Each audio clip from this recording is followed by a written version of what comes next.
खुलुमबाय बे समाव आङो प्राइम 24 हेडलाइन्सआव अरुण ब्रह्म बे समाव आं मोनसे थामथि खोलोबनि बिसायख'थिनि जि फोसावदिं मेलनि सायाव नोंथांमोननो गोनां बाथ्रा फोरमायनो सानदों। बे समाव रन्जित कुमार दास BJPनि प्रेसिडेन्ट पाथारकुसि समष्टिनि रन्जित कुमार दासनि समष्टियाव जोंनि BKWACनि CEM मिहिनेश्वर बसुमतारी बिथाङा थांनानै बिथांनि ओनसोलाव गामि गामि फोसावनाय हाबाफारि बा फोसावदिं मेल खुंनायखौ जों नुनो मोनदों। बेयाव बिथांजों लोगोसे बिथांनि मावफुं सोद्रोमा बिथांमोन गाम्बारु मोसाहारि chairman BKWAC, Pradeep Swargiary EM, Pranab Boro' EM, Mahefil Boro' EM, Pitambar Brahma general secretary UBPO, Ranjan Basumatary secretary Barpeta district UBPO बिथांमोना बे रन्जित कुमार दासनि जानानै बिथांनि समष्टियाव गोख्रोङै बाहागो लानानै गामि गामि ओनसोल बे थामथि खोलोबनि बिसायख'थियाव BJPनो भट होनांगौनि सायाव बिथांमोना फोसावदिं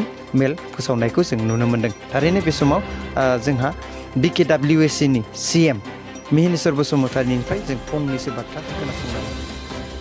बर'फ्रा फदमखौनो फामि बिबार होनो फामि बिबार बे फामि बिबार सिङाव जोंहा भटखौ होनांगौ आसि थुनांगोन।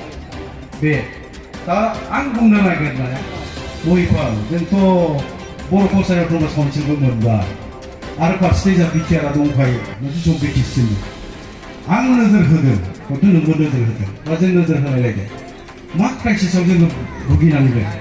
क्राइसिसआव आं बेखौनो नुदों जे बर'नि गेजेराव गुन गोनां सोलोंथाइ लानाय मानसिफोरनि आंखाल, गोबां दिगावनो गुन गोनां लेखा रोंनाय मानसि जोंहा आंखाल।